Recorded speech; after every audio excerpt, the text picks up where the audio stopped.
बच्चों, अभी आपकी गर्मियों की छुट्टियां चल रही हैं, तो चलिए इन छुट्टियों में थोड़ा मनोरंजन भी कर लेते हैं।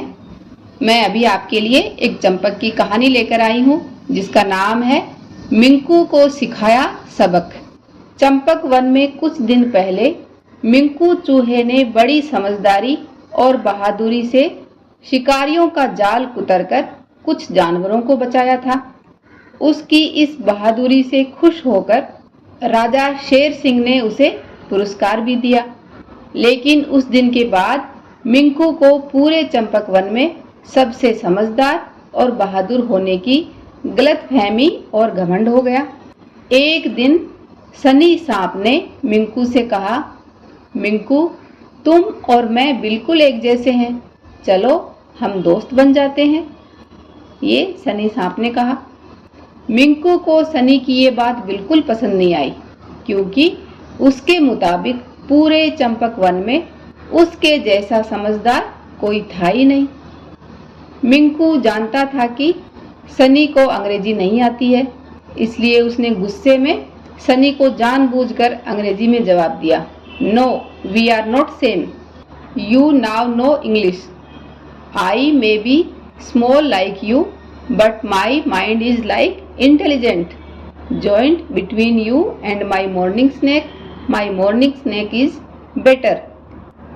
मिंकू की ऐसी फराटेदार अंग्रेजी सुनकर सनी हैरान रह गया। उसने धीरे से कहा, इसकी इतनी अच्छी अंग्रेजी सुनने और इससे दोस्ती करने से अच्छा तो मैं अकेला रहना पसंद करूँगा। और वहाँ से रेंगता हुआ चुपचाप चला गया। इधर पता चला कि डमरू गधे का जनरल स्टोर अच्छा नहीं चल रहा है, क्योंकि उसका गणित कमजोर है और उसे हिसाब किताब नहीं आता है। मिंकू जब उसकी दुकान पर पहुंचा तो वह डमरू की हिसाब की डायरी खोलकर उससे सवाल पूछने लगा, डमरू बताओ, 600 डिवाइडेड 6 प्लस 200 माइनस 2 कितना होगा। डमरू को सवाल सुनकर पसीना छूट गया और वह सवाल का जवाब नहीं दे पाया। मिंकू ने जवाब देते हुए कहा, अरे डमरू, तुम कितने मूर्ख हो, सिंपल सा जवाब है 298। मिंकू का जवाब सुन डमरू की दुकान पर खड़े सभी जानवर मिंकू के तेज दिमाग के कायल हो गए। उन्हें क्या पता था कि मिंकू ने चुपके से कैलकुलेटर का इस्तेमाल कर जवाब दिया है, जो उसने हिसाब की डायरी के भीतर छिपाया था। अब तो आए दिन चंपक वन में मिंकू जिसे अंग्रेजी नहीं आती उसे अंग्रेजी में झाड़ देता और जिसे गणित नहीं आती उसे बड़े बड़े फार्मूले बोलकर अपना रौब जमाता। कभी किसी को फैशन और स्टाइल पर भाषण देने लगता, तो कभी अपनी बहादुरी का किस्सा सुनाते हुए अपनी तुलना महापुरुषों से करता। कुल मिलाकर वह अपने अलावा सबको मूर्ख समझने लगा था।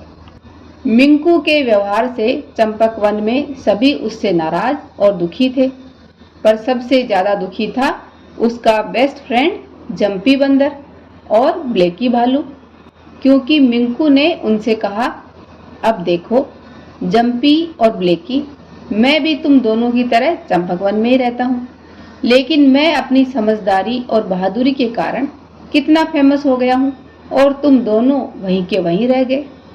मिंकू की बात सुनकर जंपी और ब्लेकी बहुत दुखी हो गए, इसलिए उन्होंने अपनी समस्या चिक्कू खरगोश को बताई। उन्होंने चिक्कू से कहा, अब जनाब, इंटेलिजेंट मिंकू ब्रेव मिंकू हो गया है, बस वह हमारा दोस्त मिंकू नहीं रहा, वह बहुत घमंडी हो गया है। हम पुराने मिंकू को वापस चाहते हैं, हमें यह समझदार मिंकू नहीं चाहिए। हमें तो अपना पुराना दोस्त, थोड़ा भोला, थोड़ा समझदार और थोड़ा शरारती मिंकू वापस चाहिए। जंपी और ब्लेकी की बातें सुनकर चिक्कू को मिक्कू चूहे को सबक सिखाने की एक तरकीब सूझी। चिक्कू ने ब्लेकी और जंपी से कहा, अब मैं जैसा कहूँ तुम दोनों बस वैसे करते जाना।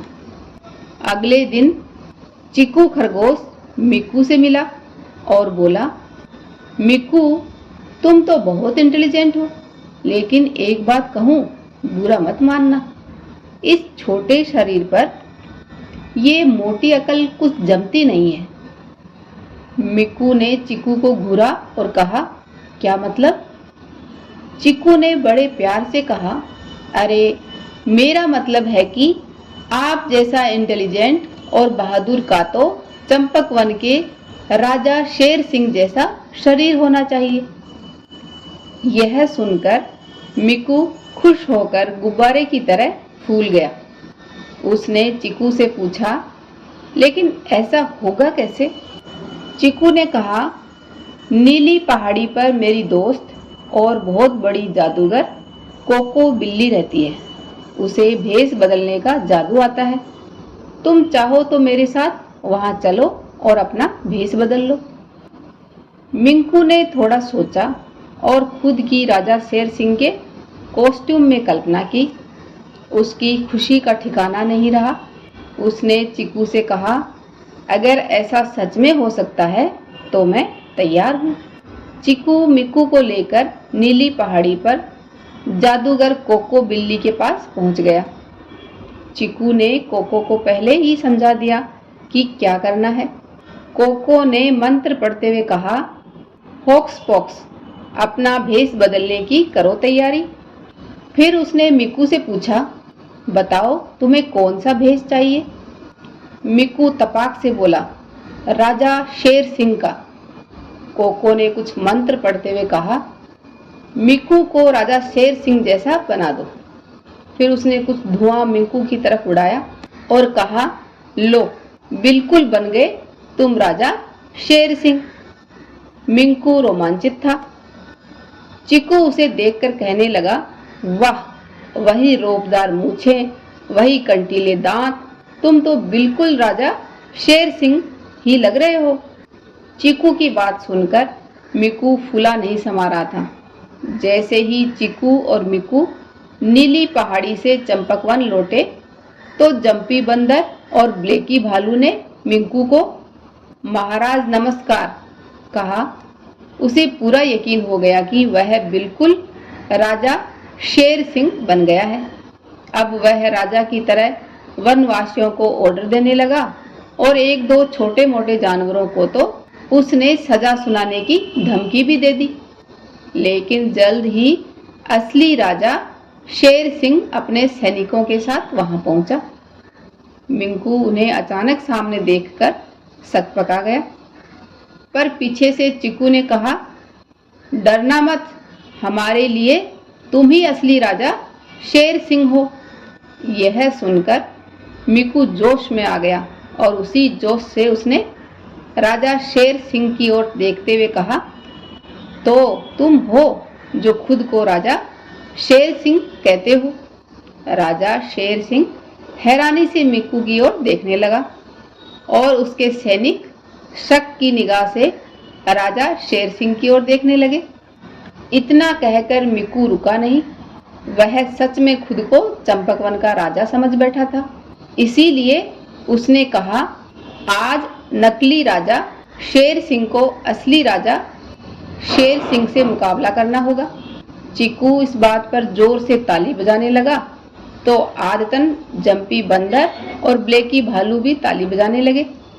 इन तीनों को देखकर चंपक वन के अन्य जानवर जो ये सब देख रहे थे, उन्होंने भी तालियां बजानी शुरू कर दी। जाहिर है सिवा चिक्कू के किसी को कुछ पता नहीं था कि वे ताली क्यों बजा रहे हैं। सभी को ताली बजाता देख शेर सिंह ने मिंकू से कहा, तुम्हें मुकाबला करना है तो चलो, इस बात का मुकाबला करते हैं कि कौन कितनी तेज दहाड़ता है। अब मिंकू पूरी तौर पर मान चुका था कि वह चूहा नहीं है और इसीलिए वह राजा की तरह दहाड़ भी सकता है। उसने बिल्कुल राजा की तरह अपनी कमर पर दोनों हाथ रखे और शेर सिंह की तरफ देखते हुए कहा, हाँ, हमें मंजूर है। मिंकू के ऐसा कहते ही राजा शेर सिंह ने जोर की दहाड़ मारी, जिससे पूरा चंपकवन चारों तरफ से गूंज उठा। शेर सिंह की दहाड़ सुनकर मिंकू के दिल की धड़कन तेज हो गई। उसकी आंखें गाड़ी की हेडलाइट की तरह बड़ी हो गई। उसके बाल सीधे खड़े हो गए, पैर बर्फ की तरह जम गए। पूंछ एंटीना की तरह सीधी हो गई और जीभ कारपेट की तरह फोल्ड हो गई।